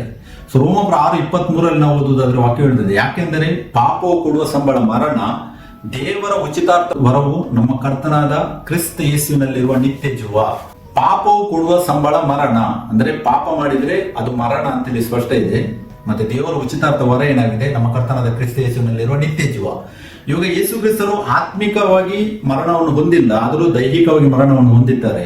ಯಾಕೆ ಅಂತ ಹೇಳಿದ್ರೆ ಅದು ನಮ್ಮ ಪಾಪಗಳಿಗೋಸ್ಕರ, ನಮ್ಮೆಲ್ಲ ಪಾಪಗಳನ್ನು ಅವರು ತನ್ನ ದೇಹದಲ್ಲಿ ಹೊತ್ತು ಕ್ರೂಜ ಮರಣವನ್ನು ಸಹಿಸಿ 3ನೇ ದಿನದಲ್ಲಿ ಎದ್ದು ಪುನರುತ್ಥಾನವಾಗಿ ಯುಗಾಂತರಗಳಲ್ಲಿ ಜೀವಿಸುವರಾಗಿದ್ದಾರೆ. ನಮಗೋಸ್ಕರವಾಗಿ ಅವರು ದೈಹಿಕ ಮರಣವನ್ನು ಹೊಂದುವುದನ್ನು ನಮಗೆ ವಾಕ್ಯದಲ್ಲಿ ಅರಿಲಿಕ್ಕೆ ಆಗ್ತದೆ. ಆತನು ಶರೀರ ಸಂಬಂಧವಾಗಿ ಕೊಲ್ಲಲ್ಪಟ್ಟನು, ಅಂದ್ರೆ ಯೇಸು ಕ್ರಿಸ್ತರು ಶರೀರ ಸಂಬಂಧವಾಗಿ ಕೊಲ್ಲಲ್ಪಟ್ಟದ್ದು ನಮಗೋಸ್ಕರವಾಗಿ. ಆತ್ಮ ಸಂಬಂಧದಲ್ಲಿ ತಿರುಗಿ ಬದುಕುವನಾದನು, ಅಂದ್ರೆ ದೇವರು ಹೇಗೆ ವಾಕ್ಯವಾಗಿದ್ದರೋ ಅದೇ ತರ ಇವಾಗ ಕೂಡ ವಾಕ್ಯವೇ ಆಗಿದ್ದಾರೆ ಅವರು. ಅದೇ ವಾಕ್ಯ ನಮಗೆ ಇವತ್ತು ಸಿಗ್ತಾ ಇದೆ. ಆ ವಾಕ್ಯದಲ್ಲಿ ನಾವು ಜೀವವನ್ನು ಹೊಂದುತ್ತಾ ಇದ್ದೇವೆ. ಸೊ 1 ಪೇತ್ರ 3:19 ಅಲ್ಲಿ ವಾಕ್ಯ ಹೇಳ್ತಾರೆ ನೋಡಿ, ನೆಕ್ಸ್ಟ್ ಪಾಯಿಂಟ್. ಇದಲ್ಲದೆ ಆತನು ಆತ್ಮರೂಪನಾಗಿ ಸೆರೆಯಲ್ಲಿದ್ದ ಆತ್ಮಗಳ ಬಳಿಕೆ ಅಂತೇಳಿ ವಾಕ್ಯ ಉಲ್ಲೇಖ ಇದೆ. ಸೊ ಮೊದಲು ನಾವು ಧ್ಯಾನಿಸಬೇಕು, ಈ ಸೆರೆಯಲ್ಲಿದ್ದ ಆತ್ಮ ಅಂದರೆ ಇದರ ಅರ್ಥ ಏನಂತೇಳಿ ನಾವು ಧ್ಯಾನಿಸಬೇಕು. ಸೆರೆಯಲ್ಲಿದ್ದ ಆತ್ಮಗಳು ಅಂತ ಹೇಳಿದ್ರೆ ಇದು ಏನನ್ನು ಸೂಚಿಸುವಂತದ್ದಾಗಿದೆ, ಇದರ ಅರ್ಥ ಏನಂತೇಳಿ ನಾವು ಧ್ಯಾನಿಸಬೇಕು. ಇದು ಹೇಳುವಂತದ್ದಾಗಿದೆ, ಅಂದರೆ ದೇವರ ವಾಕ್ಯಕ್ಕೆ ವಿಧೇಯರಾಗಿ ನಡೆದ ದೇವ ಜನರನ್ನು ಸೂಚಿಸಿದೆ. ಸೆರೆಯಲ್ಲಿದ್ದ ಆತ್ಮ ಅಂತ ಹೇಳಿದ್ರೆ ಇದು ಅವಿಧೇಯರಾದ ಆತ್ಮಗಳ ಬಗ್ಗೆ ವಾಕ್ಯ ಮಾತಾಡ್ತಾ ಇಲ್ಲ, ಇದು ದೇವರ ಜನರ ಬಗ್ಗೆ ಮಾತಾಡ್ತಾ ಇದೆ. ಸೆರೆಯಲ್ಲಿದ್ದ ಆತ್ಮ 19ನೇ ವಾಕ್ಯದಲ್ಲಿ ಪೇತ್ರನೇನು ಬರೀತಾನಲ್ಲ, ಅದು ಸೆರೆಯಲ್ಲಿದ್ದ ಆತ್ಮ ಅಂತ ಹೇಳಿದ್ರೆ ದೇವ ಜನರ ಬಗ್ಗೆ ಮಾತಾಡುವಂತದ್ದಾಗಿದೆ. ಆದರೂ ಅವರು ಆದಾಮನ ಮುಖಾಂತರ ಬಂದ ಶಾಪದ ನಿಮಿತ್ತ ಬಂಧನದಲ್ಲಿ ಇರುವುದು ಅನ್ನೋದನ್ನು ಸೂಚಿಸುವಂತದ್ದಾಗಿದೆ. ಅಂದ್ರೆ ಈ ಸೆರೆಯಲ್ಲಿದ್ದ ಆತ್ಮಗಳು ಕೂಡ ಬಿಡುಗಡೆಯನ್ನು ಹೊಂದಿರಲಿಲ್ಲ. ಯೇಸು ಕ್ರಿಸ್ತನ ಯಾವ ತನಕ ಪುನರುತ್ಥಾನ ಆಗಿರ್ಲಿಲ್ವ ಅಷ್ಟರ ತನಕ ಅವರಿಗೆ ಬಿಡುಗಡೆ ಸಿಕ್ಕಿರ್ಲಿಲ್ಲ. ನಾವು ಧ್ಯಾನಿಸಿದೆವು, ಪೇತ್ರನ ಹೇಳ್ತಾನೆ ಅನೀತಿವಂತರಿಗೋಸ್ಕರ ಯೇಸು ಕ್ರಿಸ್ತರು ಪ್ರಾಣ ಕೊಟ್ಟಿದ್ದಾರೆ. ಬಟ್ ಅಲ್ಲಿ ರೋಮನ್ಸ್ 4:3 ವಾಕ್ಯ ಹೇಳ್ತದೆ, ಅಬ್ರಹಾಮನ ನಂಬಿಕೆ ಆತನನ್ನು ನೀತಿವಂತನನ್ನಾಗಿ ಮಾಡಿದೆ. ಅದೇ ನಾವು ಮೋಶೆ ಬಗ್ಗೆ ಕೂಡ ಧ್ಯಾನಿಸಿದೆವು. ಅರಣ್ಯಕಾಂಡ 12ನೇ ಅಧ್ಯಾಯದಲ್ಲಿ ಅಲ್ಲಿ ದೇವರೇ ಸಾಕ್ಷಿ ಕೊಟ್ಟಿದ್ದಾರೆ ಮೋಶೆ ಬಗ್ಗೆ. ಬಟ್ ಆದರೂ ಕೂಡ ಅವರು ಆ ನೀತಿಯನ್ನು ಹೊಂದಿರಲಿಲ್ಲ. ಆ ನೀತಿವಂತಿಕೆಯನ್ನು ದೇವರು ಡಿಕ್ಲೇರ್ ಮಾಡಿದ್ರು ಕೂಡ ಅವರು ನೀತಿವಂತರಿಂದ ಎಣಿಸಲ್ಪಡೋದು ಮತ್ತೆ ಅವರು ರಕ್ಷಿಸಲ್ಪಡೋದು ಅದು ಯೇಸು ಕ್ರಿಸ್ತನ ಪುನರುತ್ಥಾನವಾದಾಗ ಅಂತೇಳಿ ನಾವು ಅರಿಯುವುದು ಅವಶ್ಯಕವಾಗಿದೆ. ಇದು ಆದದ್ದು ನೋಡಿ, ಈ ಸೆರೆಯಲ್ಲಿದ್ದ ಆತ್ಮಗಳಿಗೆ ರೀಸನ್ ಏನಂತ ಹೇಳಿದ್ರೆ ಆದಿಕಾಂಡ 3:17 ಇದರ ಉತ್ತರ ಉಂಟು. ಆದಾಮನು ಮಾಡಿದ ಒಂದು ಪಾಪ ಏನಿದೆ ಅಲ್ಲಿ ದೇವರು ಹೇಳ್ತಾರೆ ನೋಡಿ, ನಿನ್ನ ನಿಮಿತ್ತ ಭೂಮಿಗೆ ಶಾಪ ಬಂತು. ಆದಾಮನ ನಿಮಿತ್ತ ಈ ಭೂಮಿಗೆ ಅಂತ ಹೇಳಿದ್ರೆ ಈ ಭೂಮಿಯಿಂದ ಎಷ್ಟು ಜನರು ಬರ್ತಾರೆ ಎಲ್ಲದಕ್ಕೂ ಶಾಪ ಬಂದಿದೆ ಅಂತೇಳಿ ದೇವರು ಹೇಳಿದ್ದಾರೆ. ಸೊ ಬಟ್ ಅವರಿಗೆ ಅವರು ನೀತಿವಂತರಂತೇಳಿ ಎಣಿಸಲ್ಪಟ್ಟರು ಕೂಡ ನಿಜವಾದ ನೀತಿ ಅವರಿಗೆ ದೊರಕುವುದು ಅದು ಯೇಸು ಕ್ರಿಸ್ತನ ಆ ಪುನರುತ್ಥಾನ ಆದಾಗ ಮಾತ್ರ ಎನ್ನುವುದನ್ನು ವಾಕ್ಯದಲ್ಲೇ ಅರಿಬೇಕು. ಸೊ 2 ವಿಧವಾದ ಜನರು ಲೋಕದಲ್ಲಿ ಇದ್ದಾರೆ, ಇವಾಗ ಕೂಡ ಇದ್ದಾರೆ. ನಾವು ಕೀರ್ತನೆ 1ನೇ ಅಧ್ಯಾಯ ಧ್ಯಾನಿಸುವುದಾದರೆ ಅಲ್ಲಿ ನಮ್ಗೆ ಓದಲಿಕ್ಕೆ ಸಿಗ್ತದೆ. ಒಂದು ನೀತಿವಂತ ಮನುಷ್ಯರ ಬಗ್ಗೆ ವಾಕ್ಯ ಹೇಳ್ತದೆ, ರೈಚಸ್ ಪೀಪಲ್ ಅಂತೇಳಿ ಇಂಗ್ಲಿಷ್ ಅಲ್ಲಿ ಹೇಳ್ತೇವೆ. ಮತ್ತೆ ಇನ್ನೊಂದು ದುಷ್ಟರ ಬಗ್ಗೆ ಹೇಳ್ತದೆ ಅಲ್ಲಿ ವಾಕ್ಯ, ಅಂದ್ರೆ ವಿಕೆಡ್ ಪೀಪಲ್ ಅಂತೇಳಿ ಇಂಗ್ಲಿಷ್ ಅಲ್ಲಿ ಹೇಳ್ತೇವೆ. ಈ ನೀತಿವಂತ ಮನುಷ್ಯರು ಅವರು ಯಾರಾಗಿದ್ದಾರೆ ಅಂತ ಹೇಳಿದ್ರೆ ದೇವರ ವಾಕ್ಯವನ್ನು ಕೈಕೊಂಡು ನಡೆಯುವವರು, ಅಂದ್ರೆ ನಿಜವಾದ ಸೃಷ್ಟಿಕರ್ತನನ್ನು ಆರಾಧಿಸುವವರು. ಅವರು ನೀತಿವಂತ ಮನುಷ್ಯರು ಅಂತೇಳಿ ದೇವರ ದೃಷ್ಟಿಯಲ್ಲಿ ಎಣಿಸಲ್ಪಟ್ಟಿದ್ದಾರೆ. ದುಷ್ಟರು ಯಾರಂತ ಹೇಳಿದ್ರೆ ಅವರು ಲೋಕಕ್ಕೆ ಒಳ್ಳೆ ಜನ ಆಗಿರ್ಬಹುದು, ಆದರೆ ದೇವರನ್ನು ಅಲಕ್ಷ್ಯ ಮಾಡುವ ಜನರು ಅಥವಾ ದೇವರ ವಾಕ್ಯ ಅಲಕ್ಷ್ಯ ಮಾಡುವ ಜನರನ್ನು ಸೂಚಿಸುವಂತದ್ದಾಗಿದೆ ದುಷ್ಟರು ಅಂತೇಳಿ. ದೇವರ ದೃಷ್ಟಿಯಲ್ಲಿ ನಾವು ತುಂಬಾ ವಾಕ್ಯ ಉಂಟು. ಕೀರ್ತನೆ 1ನೇ ಅಧ್ಯಾಯದಲ್ಲಿ ಓದಿದ್ರೆ ಅಲ್ಲಿ ಸ್ಪಷ್ಟವಾಗಿದೆ ಉಲ್ಲೇಖ. ಮತ್ತೆ ಕೀರ್ತನೆ 68ನೇ ಅಧ್ಯಾಯದಲ್ಲಿ 1-4 ಓದುವಾಗ ಕೂಡ ಅಲ್ಲಿ ದೇವರು ಹೇಳಿದ್ದಾರೆ ದುಷ್ಟರ ಬಗ್ಗೆ. ಸೊ ಅದಕ್ಕೆ ಈ ಸಂಪ್ರದಾಯ ಪಾಲಕರು ಯಾರೆಲ್ಲ ಇದ್ದಾರಲ್ಲ ಅವರೆಲ್ಲರೂ ಈ ಕೆಟಗರಿಯಲ್ಲಿ ಬರ್ತಾರೆ, ದುಷ್ಟರ ಕೆಟಗರಿಯಲ್ಲಿ. ಸಂಪ್ರದಾಯ ನಿಮಿತ್ತವಾಗಿ ದೇವರ ವಾಕ್ಯವನ್ನು ಯಾರು ಅಡಗಿಸಿರ್ತಾರೆ ಅವರೆಲ್ಲ ಈ ಕೆಟಗರಿಯಲ್ಲಿ ಬರ್ತಾರೆ. ನಮಗೆ ಮಾರ್ಕ್ 7:13 ಕೂಡ ವಾಕ್ಯದಲ್ಲಿ ಧ್ಯಾನಿಸಬಹುದು, ಅಲ್ಲಿ ಕೂಡ ಉಲ್ಲೇಖವಾಗಿದೆ. ಸೊ ನಾವಿವಾಗ ಧ್ಯಾನಿಸಿದ ವಾಕ್ಯ ಪೇತ್ರದಲ್ಲಿ 3:19 ಅಲ್ಲಿ ವಾಕ್ಯ ಹೇಳುತ್ತೆ ನೋಡಿ, ಇದಲ್ಲದೆ ಆತನು ಆತ್ಮರೂಪನಾಗಿ ಸೆರೆಯಲ್ಲಿದ್ದ ಆತ್ಮಗಳ ಬಳಿಗೆ. ಇದರ ಅರ್ಥ ದೇವರ ವಾಕ್ಯಕ್ಕೆ ವಿಧೇಯರಾಗಿ ನಡೆದ ದೇವಜನರ ಅಥವಾ ನೀತಿವಂತ ಮನುಷ್ಯರ ಬಿಡುಗಡೆಯನ್ನು ಸೂಚಿಸುವಂತದ್ದಾಗಿದೆ. ಪೇತ್ರನಲ್ಲಿ ಕೋಟ್ ಮಾಡ್ತಾ ಇದ್ದಾನೆ, ಆತ್ಮ ಸ್ವರೂಪನಾಗಿ ಸೆರೆಯಲ್ಲಿದ್ದ ಆತ್ಮಗಳ ಬಳಿಗೆ ಅಂತ ಹೇಳಿದ್ರೆ ಅದು ನೀತಿವಂತ ಮನುಷ್ಯರು, ಅಂದ್ರೆ ದೇವರ ದೃಷ್ಟಿಯಲ್ಲಿ ಯಾರೆಲ್ಲ ನೀತಿವಂತರಂತ ಇಲ್ಲಿ ಎಣಿಸಲ್ಪಟ್ಟಿದ್ದಾರೆ. ಹಳೆ ಒಡಂಬಡಿಕೆಯಲ್ಲಿ ಮತ್ತೆ ಅದಕ್ಕಿಂತ ಮುಂಚೆ ನೋಹನ ಟೈಮಲ್ಲಿ ಆಗಿರಲಿ, ಅದಕ್ಕಿಂತ ಮುಂಚೆ ಯಾರೆಲ್ಲ ನೀತಿವಂತರಂತೇಳಿ ದೇವರ ದೃಷ್ಟಿಯಲ್ಲಿ ಎಣಿಸಲ್ಪಟ್ಟಿದ್ದಾರೆ, ಆ ಮನುಷ್ಯರ ಬಿಡುಗಡೆಯನ್ನು ಸೂಚಿಸುವಂತದ್ದಾಗಿದೆ ಆತನಲ್ಲಿ ಉಲ್ಲೇಖಿಸ್ತಾ ಇದ್ದಾನೆ. ನಮಗೆ ಬೇಕಾದ್ರೆ ಲೂಕ 4ನೇ ಅಧ್ಯಾಯ 18-19 ವಾಕ್ಯವನ್ನು ಓದುವಾಗ ಅಲ್ಲಿ ವಾಕ್ಯ ಸಿಗ್ತದೆ. ಅಲ್ಲಿ ವಾಕ್ಯ ಈ ತರ ಹೇಳ್ತದೆ, ಕರ್ತನ ಆತ್ಮವು ನನ್ನ ಮೇಲೆ ಇದೆ, ಆತನು ನನ್ನನ್ನು ಬಡವರಿಗೆ ಶುಭ ವರ್ತಮಾನವನ್ನು ಸಾರುವುದಕ್ಕೆ ಅಭಿಷೇಕಿಸಿದನು, ಸೆರೆಯವರಿಗೆ ಬಿಡುಗಡೆಯಾಗುವುದನ್ನು ಮತ್ತು ಕುರುಡರಿಗೆ ಕಣ್ಣು ಬರುವುದನ್ನು ಪ್ರಸಿದ್ಧಿಪಡಿಸುವುದಕ್ಕೂ, ಮನ ಮುರಿದವರನ್ನು ಬಿಡಿಸಿ ಕಳುಹಿಸಿದಕ್ಕೂ, ಕರ್ತನು ನೇಮಿಸಿರುವ ಶುಭ ವರ್ಷವನ್ನು ಪ್ರಚುರಪಡಿಸುವುದಕ್ಕೂ ಆತನು ನನ್ನನ್ನು ಕಳುಹಿಸಿದ್ದಾನೆ ಎಂಬುದು. ಈ ವಾಕ್ಯದಲ್ಲಿ ಲೂಕ 4:18-19 ಈ ವಾಕ್ಯವು ಯೇಸು ಕ್ರಿಸ್ತರು ದೇಹದಲ್ಲಿದ್ದಾಗ ಅವರು ಅಲ್ಲಿ ಕೋಟ್ ಮಾಡೋದನ್ನು ನಮಗೆ ನೋಡಬಹುದು. ಈ ವಾಕ್ಯವನ್ನು ದೇವರು ನುಡಿದಿದ್ದರು ಹಳೆ ಒಡಂಬಡಿಕೆಯಲ್ಲಿ. ಯೆಶಾಯನ ಗ್ರಂಥದಲ್ಲಿ 61ನೇ ಅಧ್ಯಾಯದಲ್ಲಿ 1-2 ವಾಕ್ಯವನ್ನು ನಮಗೆ ಓದುವಾಗ ಸಿಗ್ತದೆ. ಈ ವಾಕ್ಯದಲ್ಲಿ ತುಂಬಾ ಪಾಯಿಂಟ್ಸ್ ಉಂಟು. ನಮಗೆ ಬೇಕಾಗಿರುವುದು ಇಲ್ಲಿ ವಾಕ್ಯ ಸೆರೆಯವರಿಗೆ ಬಿಡುಗಡೆಯಾಗುವುದನ್ನು ಸೂಚಿಸುವಂತದ್ದನ್ನು ಇಲ್ಲಿ ಯೇಸು ಕ್ರಿಸ್ತರು ಹೇಳ್ತಾರೆ. ಅದೇ ವಾಕ್ಯ ನಾವು ನೋಡಿದಿವಾಗ 1 ಪೇತ್ರ 3:19 ಪೇತ್ರನು ಕೂಡ ಹೇಳ್ತಾನೆ, ಸೆರೆಯಲ್ಲಿದ್ದ ಆತ್ಮಗಳ ಬಗ್ಗೆ ಆತನು ಉಲ್ಲೇಖಿಸಿದ್ದಾನೆ. ಅಂದ್ರೆ ಸೆರೆಯವರಿಗೆ ಬಿಡುಗಡೆಯಾಗುವುದನ್ನು ಇಲ್ಲಿ ಯೇಸು ಕ್ರಿಸ್ತರು ಲೂಕ 4:18 ಹೇಳ್ತಾರೆ. ಅವರು ಬಂದಾಗ ಯಾವಾಗ ಅವರು ಪುನರುತ್ಥಾನವನ್ನು ಹೊಂದುತ್ತಾರೆ, ಅಂದ್ರೆ ದೇಹದ ಮರಣವನ್ನು ಸಹಿಸಿಕೊಂಡು ಪುನರುತ್ಥಾನವನ್ನು ಹೊಂದಿದಾಗ ಆ ಸೆರೆಯಲ್ಲಿದ್ದ ಆತ್ಮಗಳು ಬಿಡುಗಡೆಯಾಗುತ್ತದೆ ಅಂತೇಳಿ ಇದರ ಅರ್ಥವನ್ನು ಸೂಚಿಸುವಂತದ್ದಾಗಿದೆ. ಸೊ ಕೀರ್ತನೆ 68:18 ಅಲ್ಲಿ ನಾವು ನೋಡುದಾದ್ರೆ ಅಲ್ಲಿ ವಾಕ್ಯ ಹೇಳ್ತದೆ ನೋಡಿ, ನೀನು ಜಯಿಸಿದ ಬಹು ಜನರನ್ನು ಸೆರೆ ಹಿಡಿದುಕೊಂಡು ಹೋಗಿ ನಿನಗೆ ದ್ರೋಹಿಗಳಾದ ಮನುಷ್ಯರಿಂದಲೇ ಕಪ್ಪಗಳನ್ನು ಸಂಗ್ರಹಿಸಿ ಉನ್ನತ ಸ್ಥಾನಕ್ಕೆ ಏರಿದ್ದಿ, ದೇವನಾದ ಯಾಹುವೆ ಅಲ್ಲೇ ವಾಸಿಸುವೆ ಅಂತ ವಾಕ್ಯ ಹೇಳುತ್ತದೆ. ಈ ವಾಕ್ಯದಲ್ಲಿ ನಾವು ನೋಡಬಹುದು ಇದು ಯೇಸು ಕ್ರಿಸ್ತನ ಪುನರುತ್ಥಾನವನ್ನು ಸೂಚಿಸುವಂತದ್ದಾಗಿದೆ. ದೇಹದ ಪುನರುತ್ಥಾನ ಯಾವಾಗ ಆಗಿತ್ತು ಯೇಸು ಕ್ರಿಸ್ತರದ್ದು, ಅವಾಗ ನೀನು ಜಯಿಸಿದ ಬಹು ಜನರು ಅಂತೇಳಿ ಸುವಾರ್ತೆ ಸಾರಿ ಜಯಿಸಿದ್ದು ಅಂತೇಳಿ ಅರ್ಥ ಅಲ್ಲ. ಇದು ಹಳೆ ಒಡಂಬಡಿಕೆಯಲ್ಲಿದ್ದ ದೇವ ಜನರ ಬಗ್ಗೆ ಹೇಳ್ತಾ ಇದೆ. ಅದೇ ನಾವು ಇಲ್ಲಿ ಧ್ಯಾನಿಸುವುದು ಸೆರೆಯವರಿಗೆ ಬಿಡುಗಡೆಯಾಗುವುದನ್ನು.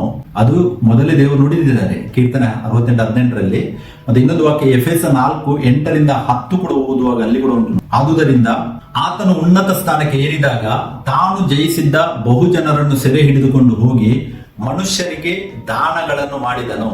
ಇಲ್ಲಿ ತಾನು ಜಯಿಸಿದ ಬಹು ಜನರನ್ನ ಅಂತ ಹೇಳಿದ್ರೆ ಹೇಗೇನ್ ಹೇಳ್ತೇನೆ, ಇದು ಸುವಾರ್ತೆ ಸಾರಿ ಅಲ್ಲ, ಯೇಸು ಕ್ರಿಸ್ತರು ಹೋಗಿ ಸುವಾರ್ತೆ ಸಾರುವುದಲ್ಲ. ಇದು ಹಳೆ ಒಡಂಬಡಿಕೆಯಲ್ಲಿ ಸುವಾರ್ತೆಯನ್ನು ಸ್ವೀಕರಿಸಿ ನಂಬಿಕೆಯಿಂದ ದೃಢವಾಗಿದ್ದು ಆ ಬಂಧನದಲ್ಲಿದ್ದ ಆತ್ಮಗಳು ಅಂದ್ರೆ ದೇವ ಜನರ ಆತ್ಮಗಳನ್ನು ಇದು ಸೂಚಿಸುವಂತದ್ದಾಗಿದೆ. ತಾನು ಜಯಿಸಿದ ಬಹು ಜನರನ್ನು ಸೆರೆ ಹಿಡಿದುಕೊಂಡು ಹೋಗಿ ಮನುಷ್ಯರಿಗೆ ದಾನಗಳನ್ನು ಮಾಡಿದನು. ಯಾಕೆಂದ್ರೆ ದೇವರು ಒಂದೇ ಸಾರಿ ಈ ಲೋಕಕ್ಕೆ ದೇಹದಲ್ಲಿ ಬಂದು ಸಮರ್ಪಿತರಾದರೂ ಕೂಡ ಈ ಲೋಕದಲ್ಲಿ ಬಂದ ಎಲ್ಲಾ ಮನುಷ್ಯರಿಗೆ ಆ ಒಂದೇ ಸಾರಿ ಬಿಡುಗಡೆಯನ್ನು ಸೂಚಿಸುವಂತದ್ದಾಗಿದೆ. ಸೊ ಇಲ್ಲಿ ವಾಕ್ಯ ನೋಡಿ, ಎಂಬುದಾಗಿ ಪ್ರವಾದಿ ಹೇಳ್ತಾನೆ, ಏರಿ ಹೋದವನು ಹೇಳಿದರಲ್ಲಿ ಭೂಮಿಯ ಅಧೋಭಾಗಕ್ಕೆ ಇಳಿತಾನೆಂತಲೂ ಹೇಳಿದ ಹಾಗಾಯ್ತಲ್ಲ, ಇಳಿದು ಬಂದವನು ಮೇಲನ ಎಲ್ಲಾ ಲೋಕಗಳಿಗಿಂತ ಉನ್ನತವಾಗಿ ಏರಿ ಹೋದವನೇ, ಆದುದರಿಂದ ಸಮಸ್ತ ಲೋಕಗಳನ್ನು ತುಂಬಿದವನಾದನು. ಇದರ ಅರ್ಥ ದೇವರು ಪಾತಾಳಕ್ಕೆ ಇಳಿದಿದ್ದಾನೆ ಅಂತ ಹೇಳಿದ ಅರ್ಥ ಕೊಡ್ತಾ ಇಲ್ಲ. ಈ ವಾಕ್ಯದ ಆಧ್ಯಾತ್ಮಿಕ ಅರ್ಥವಾಗಿದೆ, ದೇವರ ನ್ಯಾಯ ಏನಿದೆ ಅದು ಯೇಸುವಿನ ದೇಹದ ಮರಣ ಮತ್ತು ಪುನರುತ್ಥಾನದ ಮೂಲಕ ಹಳೆ ಒಡಂಬಡಿಕೆ ಮತ್ತು ಅದಕ್ಕಿಂತ ಮೊದಲಿದ್ದ ದೇವ ಜನರಿಗೆ ಸಿಕ್ಕಿದೆ ಎಂದೇಳಿ ಅರ್ಥ.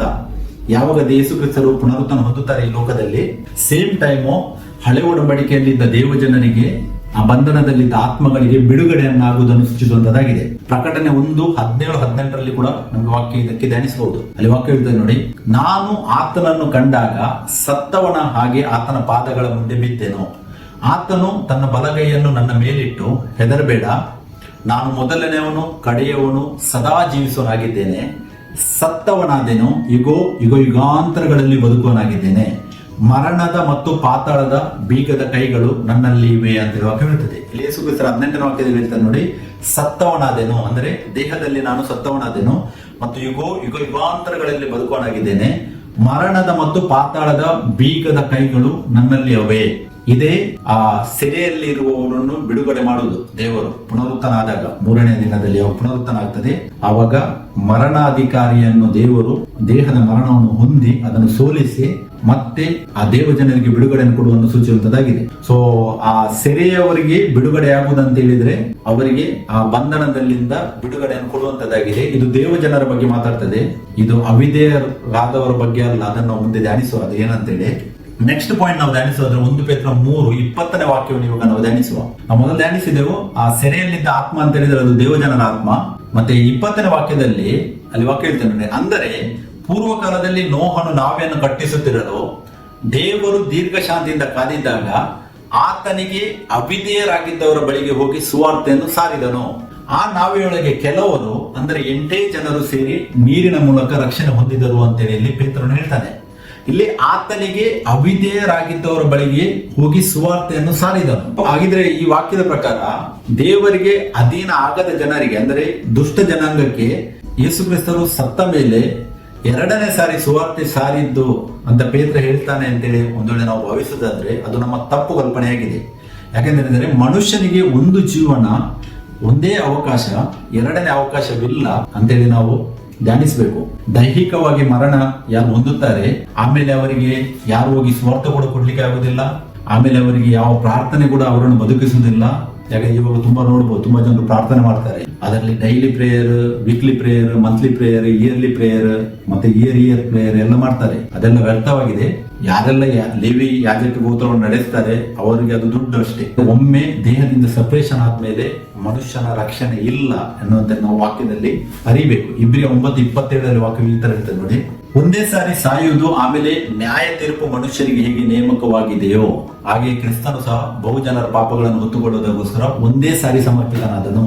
ಇಲ್ಲಿ ಧ್ಯಾನಿಸಬೇಕು ನಾವು, ಒಂದೇ ಸಾರಿ ಸಾಯುವುದು ಆಮೇಲೆ ನ್ಯಾಯ ತೀರ್ಪು ಅಂದ್ರೆ ಮನುಷ್ಯನಿಗೆ ಒಂದೇ ಚಾನ್ಸ್ ಇರುವುದು, 2ನೇ ಚಾನ್ಸ್ ಇಲ್ಲ ಅಂತೇಳಿ ಈ ವಾಕ್ಯದಲ್ಲಿ ಸರಿಯಾಗಿ ನಾವು ಅರಿಯುವುದು ಅವಶ್ಯಕವಾಗಿದೆ. ಮತ್ತೆ ದಾನಿಯೇಲ 12:1-2 ವಾಕ್ಯದಲ್ಲಿ ಓದುವಾಗ ಅಲ್ಲಿ ನಾನು ಬೇಕಾದ ಪಾಯಿಂಟ್ಸ್ ಮಾತ್ರ ಓದ್ತೀನಿ ನೋಡಿ. ಆಗ ನಿನ್ನ ಜನರೊಳಗೆ ಯಾರ್ಯಾರ ಹೆಸರುಗಳು ಜೀವಬಾಧ್ಯರ ಪಟ್ಟಿಯಲ್ಲಿ ಸಿಕ್ಕುವೋ ಅವರೆಲ್ಲರೂ ರಕ್ಷಿಸಲ್ಪಡುವರು. ಅಂದ್ರೆ ದೇಹದಲ್ಲಿ ಬಂದು ಯಾರ್ಯಾರ ಹೆಸರುಗಳು ಜೀವಬಾಧ್ಯರ ಪಟ್ಟಿಯಲ್ಲಿ ಇದೆಯಾ ಅವರು ರಕ್ಷಿಸಲ್ಪಡುವರು ಅಂತ ಹೇಳಿ ದಾನಿಯೇಲನಿಗೆ ದೇವರು ಹೇಳ್ತಾರೆ. ಮತ್ತೆ 2ನೇ ವಾಕ್ಯ ನೋಡಿ, ಧೂಳಿನ ನೆಲದೊಳಗೆ ದೀರ್ಘ ನಿದ್ರೆ ಮಾಡುವವರಲ್ಲಿ ಅನೇಕರು ಎಚ್ಚೆತ್ತು ಕೆಲವರು ನಿತ್ಯ ಜೀವವನ್ನು, ಕೆಲವರು ನಿಂದನ ನಿತ್ಯ ತಿರಸ್ಕಾರಗಳನ್ನು ಅನುಭವಿಸುವರು. ಅಂದರೆ ಅನೇಕರು ಎಚ್ಚೆತ್ತು ಅಂತ ಹೇಳುವಾಗ ಇಲ್ಲಿ ಎಲ್ಲರೂ ಹೇಳುವ ಬಗ್ಗೆ ಮಾತಾಡ್ತಾ ಇಲ್ಲ. ಯಾಕಂದ್ರೆ ಮಿಲ್ಲೆನಿಯಂ ರೂಲಿಂಗ್ ಆದ್ಮೇಲೆ ಎಲ್ಲರೂ ಹೇಳ್ತಾರೆ. ಅದಕ್ಕಿಂತ ಮುಂಚೆ ಈ ದೇವರಲ್ಲಿ ಅಂದ್ರೆ ಇವಾಗ ಹೊಸ ಒಡಂಬಡಿಕೆಯಲ್ಲಿ ನೋಡಿದ್ರೆ ಸಭೆಯನ್ನು ನಾವು ನೋಡುವಾಗ ಆ 2 ಕೆಟಗರಿಯ ಜನರು ಇದ್ದಾರೆ. ಒಂದು ನಾವು ಮತ್ತಾಯ 13:30 ವಾಕ್ಯವನ್ನು ನಾವು ಓದುವಾಗ ಅಲ್ಲಿ ಹಣಜಿ ಮತ್ತೆ ಗೋಧಿ ಬಗ್ಗೆ ಉಲ್ಲೇಖವಿದೆ. ಆ ಹಣಜಿ ಮತ್ತೆ ಗೋಧಿ ಇಲ್ಲಿ ಈ ವಾಕ್ಯದಲ್ಲಿ ಕನೆಕ್ಟ್ ಮಾಡಿ ನೋಡಿದ್ರೆ ಗೊತ್ತಾಗ್ತದೆ ನಮ್ಗೆ. ಅನೇಕರು ಹೇಳ್ತಾರೆ, ಎಲ್ಲರಲ್ಲ ಅನೇಕರು ಹೇಳ್ತಾರೆ, ಕೆಲವರು ನಿತ್ಯ ಜೀವಕ್ಕಾಗಿ ಮತ್ತೆ ಕೆಲವರು ನಿಂದನ ನಿತ್ಯ ತಿರಸ್ಕಾರಗಳನ್ನು ಅನುಭವಿಸಿದ್ರು. ಸೊ ಇದೇ ಆಗಿದೆ, ಒಂದೇ ಚಾನ್ಸ್ ಇರುವುದಂತೇಳಿ ಈ ವಾಕ್ಯದಲ್ಲಿ ಕೂಡ ನಮಗೆ ಗೊತ್ತಾಗ್ತದೆ. ಯಾರು ಮತ್ತೆ ಅವರಿಗೆ ಪುನಃ ಹೋಗಿ ಯಾರಿಗೂ ಸ್ವಾರ್ಥ ಸಾರಲಿಕ್ಕೆ ಆಗುದಿಲ್ಲ ಎಂಬುದನ್ನು ಅರಿಬೇಕು. 2 ಕೊರಿಂಥ 5ನೇ ಅಧ್ಯಾಯ 10ನೇ ವಾಕ್ಯದಲ್ಲಿ ಕೂಡ ನಾವು ಧ್ಯಾನಿಸೋದಾದರೆ ನೋಡಿ ಅಲ್ಲಿ ವಾಕ್ಯ ಹೇಳ್ತದೆ, ಯಾಕೆಂದರೆ ಪ್ರತಿಯೊಬ್ಬನು ತನ್ನ ದೇಹದ ಮೂಲಕ ನಡೆಸಿದ ಒಳ್ಳೆಯದಕ್ಕಾಗಲಿ ಕೆಟ್ಟದಕ್ಕಾಗಲಿ ಸರಿಯಾದ ಪ್ರತಿಫಲವನ್ನು ಹೊಂದುವುದಕ್ಕೋಸ್ಕರ ನಾವೆಲ್ಲರೂ ಕ್ರಿಸ್ತನ ನ್ಯಾಯಾಸನದ ಮುಂದೆ ಯಥಾಸ್ಥಿತಿಯಲ್ಲಿ ಕಾಣಿಸಿಕೊಳ್ಳಬೇಕು. ಪ್ರತಿಯೊಬ್ಬನು ಅಂತೇಳಿ ಇಲ್ಲಿ ವಾಕ್ಯ ಹೇಳ್ತದೆ. ಪ್ರತಿಯೊಬ್ಬನು ಅಂತ ಹೇಳಿದ್ರೆ ಎಲ್ಲರೂ ಅವರವರ ದೇಹದ ಮೂಲಕ ಏನೆಲ್ಲ ನಡೆಸಿದ್ದಾರೆ, ಪಾಪ ಅಥವಾ ಒಳ್ಳೆಯದು ಕೆಟ್ಟದ್ದು ಏನೇ ಆಗಲಿ ಅದಕ್ಕೆ ಸರಿಯಾದ ಪ್ರತಿಫಲವನ್ನು ಹೊಂದುವುದಕ್ಕೋಸ್ಕರ ನಾವೆಲ್ಲರೂ ಕ್ರಿಸ್ತನ ನ್ಯಾಯಾಸನದ ಮುಂದೆ ಯಥಾಸ್ಥಿತಿಯಲ್ಲಿ ಕಾಣಿಸಿಕೊಳ್ಳಬೇಕು. ಇನ್ನು ಕೂಡ ತುಂಬಾ ವಾಕ್ಯ ಉಂಟು ನೋಡಿ. ಯೂದ 1:6 ನಾನು ಇಲ್ಲಿ ತೋರಿಸಿದ್ದೇನೆ. ಇಲ್ಲಿ ದೇವದೂತರ ಬಗ್ಗೆ ಅವರು ಯಾವಾಗ ತಮ್ಮ ದೊರೆತನವನ್ನು ಮೇಂಟೈನ್ ಮಾಡಲಿಲ್ಲವೋ ಆವಾಗ ಅವರನ್ನು ದೇವರು ಕತ್ತಲೆಯಲ್ಲಿ ಬಂಧಿಸಿಟ್ಟಿದ್ದಾನೆ ಅಂತೇಳಿ ದಂಡನೆ ತೀರ್ಪಿಗಾಗಿ ಅಂತೇಳಿ ವಾಕ್ಯ ಹೇಳುತ್ತದೆ. ಸೊ ಇವಾಗ ಕೂಡ ಸಭೆಯಲ್ಲಿ ನಡೀತಾ ಇದೆ. ಯಾರಿಗೆಲ್ಲ ಯಾರ್ಯಾರು ತಮ್ಮ ದೇವರು ಕೊಟ್ಟ ಅಧಿಕಾರವನ್ನು ಮಿಸ್ ಯೂಸ್ ಮಾಡ್ತಾರಲ್ಲ ಅವರಿಗೂ ಕೂಡ ಸೇಮ್ ಸಿಚುವೇಶನ್ ಆಗುವುದು. ಅದಕ್ಕೆ ನಾವು ದೇವರ ವಾಕ್ಯದಲ್ಲಿ ನೆಲೆಗೊಳ್ಳುವುದು ತುಂಬಾ ಅವಶ್ಯಕವಾಗಿದೆ. ಯೂದ 1:6 ಹೇಳ್ತದೆ. ಮತ್ತೆ 2 ಪೇತ್ರ 2:4 ಕೂಡ ನೋಡಿ, ದೇವದೂತರು ಪಾಪ ಮಾಡಿದಾಗ ದೇವರು ಅವರನ್ನು ಸುಮ್ಮನೆ ಬಿಡ್ಲಿಲ್ಲ ಅಂತ ಹೇಳಿ ವಾಕ್ಯ ಹೇಳ್ತದೆ. ಸೊ ಅದಕ್ಕೆ ಈ ದೇಹದಲ್ಲಿ ನಾವು ಏನೆಲ್ಲ ಮಾಡ್ತೇವಲ್ಲ ಅದಕ್ಕೆ ದೇವರು ಸರಿಯಾಗಿ ಜಡ್ಜ್ಮೆಂಟ್ ಕೊಡ್ತಾರೆ. 2ನೇ ಚಾನ್ಸ್ ಯಾರಿಗೂ ಸಿಗುವುದಿಲ್ಲ, ಇದನ್ನು ನಾವು ಅರಿಬೇಕು. ಸೊ ಪ್ರತಿಯೊಬ್ಬ ಮನುಷ್ಯನು ದೇಹದ ಮರಣ ಹೊಂದಿದ ಮೇಲೆ ಆತನ ಸಂಗಡ ಏನಾಗುವುದಂತೇಳಿ ನಾವು ವಾಕ್ಯ ಧ್ಯಾನಿಸುವುದಾದರೆ ಪ್ರಸಂಗಿ 12ನೇ ಅಧ್ಯಾಯ 7ನೇ ವಾಕ್ಯವು ಈ ತರ ಹೇಳ್ತದೆ ನೋಡಿ, ಮಣ್ಣು ಭೂಮಿಗೆ ಸೇರಿ ಇದ್ದ ಹಾಗಾಗುವುದು, ಆತ್ಮವು ತನ್ನನ್ನು ದಯಪಾಲಿಸಿದ ದೇವರ ಬಳಿಗೆ ಸೇರುವುದು, ಇಷ್ಟರೊಳಗಾಗಿ ನಿನ್ನ ಸೃಷ್ಟಿಕರ್ತನನ್ನು ಸ್ಮರಿಸದಿರಬೇಡ. ಮಣ್ಣು ಅಂತ ಹೇಳಿದ್ರೆ ನಮ್ಮ ದೇಹ, ಅದು ಭೂಮಿಗೆ ಸೇರಿ ಮಣ್ಣಾಗ್ತದೆ. ಆದ್ರೆ ಆತ್ಮ ನಮ್ಮಲ್ಲಿ ಏನು ಆತ್ಮ ಇದೆಯೋ ದೇವರದು, ಅದು ತನ್ನನ್ನು ದಯಪಾಲಿಸಿದ ದೇವರ ಬಳಿಗೆ ಹಿಂದಿರುಗುದಂತೆ ವಾಕ್ಯ ಹೇಳುತ್ತದೆ. ಮತ್ತೆ ನೋಡಿ, ನಿನ್ನ ಸೃಷ್ಟಿಕರ್ತನನ್ನು ಸ್ಮರಿಸದೆ ಇರಬೇಡ. ಸೃಷ್ಟಿಕರ್ತನನ್ನು ಸ್ಮರಿಸಿ ಸೃಷ್ಟಿಕರ್ತನೊಬ್ಬನನ್ನೇ ಆರಾಧಿಸಿದರೆ ಮಾತ್ರ ನಿತ್ಯ ಜೀವ ಅಂತೇಳಿ ನಮಗೆ ರೋಮನ್ಸ್ 1:25 ಕೂಡ ವಾಕ್ಯ ಹೇಳ್ತದೆ. ಮತ್ತೆ ಇನ್ನೊಂದು ವಾಕ್ಯ ಲೋಕ 23:36 ಈ ತರ ಹೇಳ್ತದೆ, ಆಮೇಲೆ ಯೇಸು, ತಂದೆಯೇ ನನ್ನ ಆತ್ಮವನ್ನು ನಿನ್ನ ಕೈಗೆ ಒಪ್ಪಿಸಿಕೊಡುತ್ತೇನೆ ಎಂದು ಮಹಾಧ್ವನಿಯಿಂದ ಕೂಗಿದನು. ಇದನ್ನು ಹೇಳಿದ ಮೇಲೆ ಪ್ರಾಣ ಬಿಟ್ಟನು. ಯೇಸು ಸ್ವತಃ ದೇವರಾಗಿದ್ದರೂ ಕೂಡ ನೋಡಿ, ಅವರು ದೇಹದಲ್ಲಿದ್ದಾಗ ತನ್ನ ಆತ್ಮವನ್ನು ನಿನ್ನ ಕೈಗೆ ಒಪ್ಪಿಸಿಕೊಡುತ್ತಾನೆ. ಅಂದ್ರೆ ಸೇಮ್ ಸಿಸ್ಟಮ್ ಯೇಸುಗೂ ಕೂಡ ಅಪ್ಲೈ ಆಗಿದೆ. ಆತ್ಮವನ್ನು ಅಲ್ಲಿ ಡೈರೆಕ್ಟ್ ಆಗಿ ದೇವರಿಗೆ ಒಪ್ಪಿಸಿಕೊಟ್ಟಿದ್ದಾನೆ ಇಲ್ಲಿ ವಾಕ್ಯ ಸೂಚಿಸುತ್ತದೆ. ಅಪೊಸ್ತಲತೆ 7:59-60 ಸ್ಟೇಫನನ ಬಗ್ಗೆ ಕೂಡ ನಾವು ಓದುವಾಗ ಅಲ್ಲಿ ಸ್ಟೇಫನನು ಹೇಳ್ತಾನೆ ನೋಡಿ, ಯೇಸು ಸ್ವಾಮಿಯೇ ನನ್ನ ಆತ್ಮವನ್ನು ಸೇರಿಸಿಕೋ. ಸೊ ಈ 3 ವಾಕ್ಯದಲ್ಲಿ ನಾವು ಧ್ಯಾನಿಸ್ಬೇಕೇನಂತ ಹೇಳಿದ್ರೆ, ಒಮ್ಮೆ ಮನುಷ್ಯನು ಈ ಲೋಕದಲ್ಲಿ ಸಾಯ್ತಾನಲ್ಲ, ಆಮೇಲೆ ಆತನ ಆತ್ಮವು ದೇವರ ಹತ್ರ ಹೊರಟು ಹೋಗ್ತದೆ ಅಂತ ಹೇಳಿ ವಾಕ್ಯ ಹೇಳುತ್ತದೆ. ಮತ್ತೆ ಆತನ ಮಣ್ಣಾಗ್ತಾನೆ, ಆತನ ಆತ್ಮವು ಹಿಂದಕ್ಕೆ ಹೋಗ್ತದೆ ಅಂತ ಹೇಳ್ತದೆ. ಸೊ ಮತ್ತೆ ಹೋಗಿ ಸೆಕೆಂಡ್ ಟೈಮ್ ಯಾರು ಸುವಾರ್ತೆಯನ್ನು ಆತ್ಮದಲ್ಲಿ ಸಾರಲಿಕ್ಕೆ ಆಗುದಿಲ್ಲ ಎಂಬುದನ್ನು ನಾವು ಅರಿಬೇಕು. ಸೊ ಹಾಗಾದ್ರೆ ಪೇತ್ರ ಇಲ್ಲಿ ಹೇಳೋ ಈ ವಾಕ್ಯದ ಅರ್ಥವೇನು? ನೋಹನ ಸಮಯದಲ್ಲಿ ಸುವಾರ್ತೆ ಸಾರಿದ್ದು ಯಾರು ಎಂದು ನಾವು ವಾಕ್ಯ ಭಾಗದಲ್ಲಿ ಧ್ಯಾನಿಸುವ. ಯಾಕಂದ್ರೆ 20ನೇ ವಾಕ್ಯದಲ್ಲಿ ನಾವು ಧ್ಯಾನಿಸಿದೆವು, ಅಲ್ಲಿ ಅವಿಧೇಯರಾದವರ ಬಗ್ಗೆ ಸುವಾರ್ತೆಯನ್ನು ಸಾರಿದನು ಅಂತೇಳಿ ವಾಕ್ಯ ಹೇಳ್ತದೆ. ಅದು ಏನನ್ನು ಸೂಚಿಸುವಂತದ್ದಾಗಿದೆ ಅಂತ ಹೇಳಿದ್ರೆ, 1 ಪೇತ್ರ 3:20 ನಾವು ಓದುವಾಗ ಅಲ್ಲಿದೆ ವಾಕ್ಯ ಅಲ್ಲ, ನಾವು ಧ್ಯಾನಿಸಿದೆ, ಆತನಿಗೆ ಅವಿಧೇಯರಾಗಿದ್ದವರ ಬಳಿಗೆ ಹೋಗಿ ಸುವಾರ್ತೆಯನ್ನು ಸಾರಿದನು ಅಂತೇಳಿ ಪೇತ್ರನ ಹೇಳ್ತಾನೆ.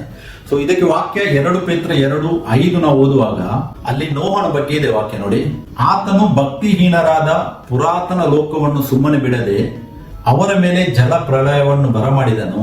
ಆದರೆ ಸುನೀತಿಯನ್ನು ಸಾರುವವನಾಗಿದ್ದ ನೋಹನನ್ನು ಅವನೊಂದಿಗೆ ಬೇರೆ 7 ಮಂದಿಯನ್ನು ಉಳಿಸಿದನು ಅಂತೇಳಿ ಹೇಳ್ತಿದ್ದ ವಾಕ್ಯ. ಇಲ್ಲಿ ವಾಕ್ಯ ಧ್ಯಾನಿಸಿ, ಸುನೀತಿಯನ್ನು ಅಂದ್ರೆ ಸುಸಮಾಚಾರ ಅಂದ್ರೆ ದೇವರ ನೀತಿಯನ್ನು ಸಾರುವವನಾಗಿದ್ದ ನೋಹನೇ ಸುವಾರ್ತೆಯನ್ನು ಸಾರಿದ್ದು ಈ ಲೋಕ. ಅಲ್ಲಿ ಅಧೋಲೋಕದ ಬಗ್ಗೆ ಇದು ವಾಕ್ಯ ಮಾತಾಡ್ತಾ ಇಲ್ಲ.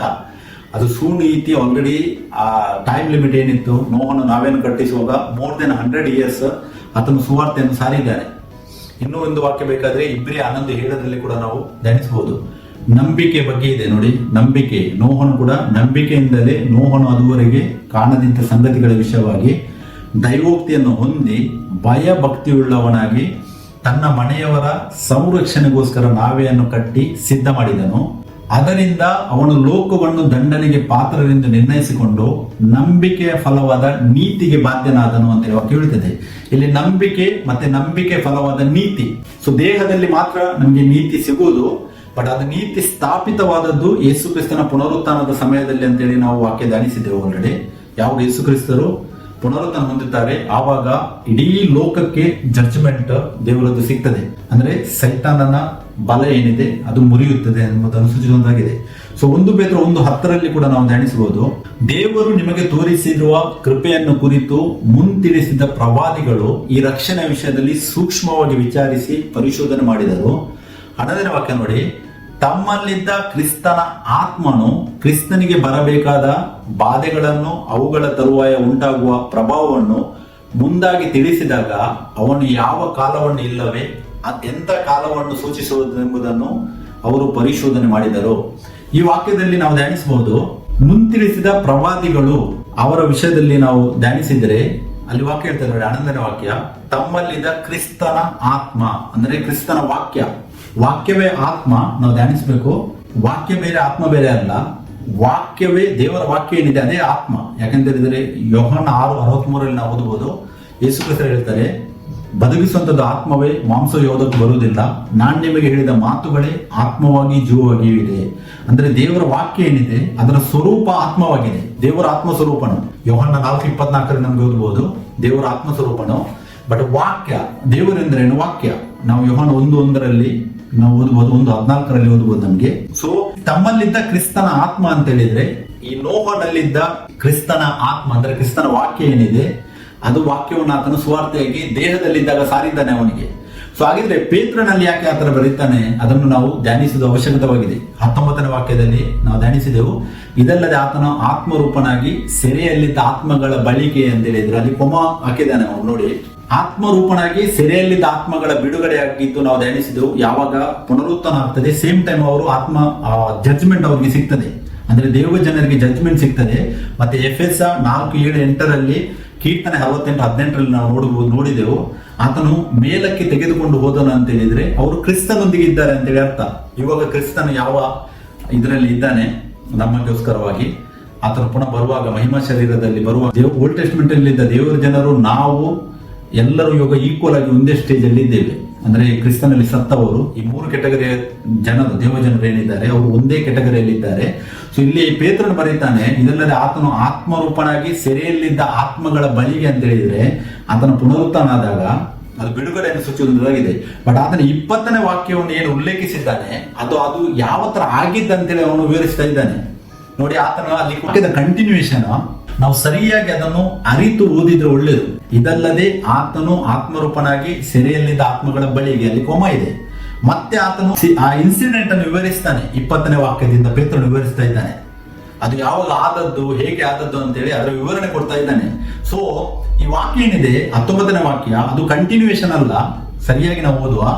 ಇದಲ್ಲದೆ ಆತನು ಆತ್ಮರೂಪನಾಗಿ ಸೆರೆಯಲ್ಲಿದ್ದ ಆತ್ಮಗಳ ಬಳಿಗೆ, ಅಲ್ಲಿ ಕೋಮ ಇದೆ. ಮತ್ತೆ ಆತನು ಹೇಳ್ತಾನೆ ಅಂದರೆ ಆತನು ಮತ್ತೆ ಅಲ್ಲಿ ಮೊದಲ ಆದ ಸಂಗತಿಯನ್ನು ಆತನು ವಿವರಿಸ್ತಾ ಇದ್ದಾನೆ ನೋಡಿ. ಅಂದರೆ ಪೂರ್ವಕಾಲದಲ್ಲಿ ನೋಹನು ನಾವೆಯನ್ನು ಕಟ್ಟಿಸುತ್ತಿರಲು ದೇವರು ದೀರ್ಘಶಾಂತಿಯಿಂದ ಕಾದಿದ್ದಾಗ, ಇದು ನೋಹನ ಬಗ್ಗೆ. ನೋಹನು ಯಾವಾಗ ನಾವೆಯನ್ನು ಕಟ್ಟುತ್ತಾ ಇದ್ದಾನೋ ಆವಾಗ ದೇವರು ದೀರ್ಘಶಾಂತಿಯಿಂದ ಕಾದಿದ್ದಾಗ ಆತನಿಗೆ ಅವಿಧೇಯರಾಗಿದ್ದವರ ಬಳಿಗೆ ಹೋಗಿ ಸುವಾರ್ತೆಯನ್ನು ಸಾರಿದನು. ಇದು ನೋಹನು ಸುವಾರ್ತೆಯನ್ನು ಸಾರಿದ್ದನ್ನು ಸೂಚಿಸುವಂತದ್ದಾಗಿದೆ. ನಾವು 1 ಪೇತ್ರ 1:10-11 ಧ್ಯಾನಿಸಿದೆವು. 11ನೇ ವಾಕ್ಯದಲ್ಲಿ ತಮ್ಮಲ್ಲಿದ್ದ ಕ್ರಿಸ್ತನ ಆತ್ಮ, ಅಂದ್ರೆ ನೋಹನಲ್ಲಿದ್ದ ಕ್ರಿಸ್ತನ ವಾಕ್ಯವು ನೋಹನು ದೇಹದಲ್ಲಿದ್ದಾಗ ದೇವರಿಗೆ ಅವಿಧೇಯರಾಗಿದ್ದವರಿಗೆ ಆತನಲ್ಲಿ ಸಾರಿದ್ದನ್ನು ಸೂಚಿಸುವಂತದ್ದಾಗಿದೆ. ಇಲ್ಲಿ ಪೇತ್ರ ಹೇಳ್ತಾ ಇಲ್ಲ ಯೇಸು ಹೋಗಿ ಅವರಿಗೆ ಸಾರಿದ್ದಂತೇಳಿ ಹೇಳ್ತಾ ಇಲ್ಲ. ಪೇತ್ರ ಅಲ್ಲಿ ಕೊಮ ಹಾಕಿ 20ನೇ ವಾಕ್ಯದಲ್ಲಿ ಆ ಪೂರ್ವದಲ್ಲಿ ನಡೆದ ಇನ್ಸಿಡೆಂಟ್ ಅನ್ನು ಆತನ ಎಕ್ಸ್ಪ್ಲೇನ್ ಮಾಡ್ತಾ ಇದ್ದಾನೆ ನೋಡಿ. ಅಂದ್ರೆ ಪೂರ್ವಕಾಲದಲ್ಲಿ ನೋಹನು ನಾವೆಯನ್ನು ಕಟ್ಟಿಸುತ್ತಿರಲು ದೇವರು ದೀರ್ಘಶಾಂತಿಯಿಂದ ಕಾದಿದ್ದಾಗ ಆತನಿಗೆ ಅವಿಧೇಯರಾಗಿದ್ದವರ ಬಳಿಗೆ ಹೋಗಿ ಸುವಾರ್ತೆಯನ್ನು ಸಾರಿದನು. ಈ ಸುವಾರ್ತೆಯನ್ನು ಸಾರಿದ್ದು ಯೇಸು ಅಲ್ಲ, ನೋಹನು ದೇಹದಲ್ಲಿದ್ದಾಗ ಅವರಿಗೆ ಸಾರಿದ್ದನ್ನು ಇಲ್ಲಿ ಎಕ್ಸ್ಪ್ಲೇನ್ ಮಾಡ್ತಾನೆ. ಮತ್ತೆ ಅಲ್ಲಿ ಆತನು ಕೊಡ್ತಾನೆ ನೋಡಿ. ಆ ನಾವೆಯೊಳಗೆ ಕೆಲವರು, ಅಂದರೆ 8 ಜನರು ಸೇರಿ ನೀರಿನ ಮೂಲಕ ರಕ್ಷಣೆ ಹೊಂದಿದರು.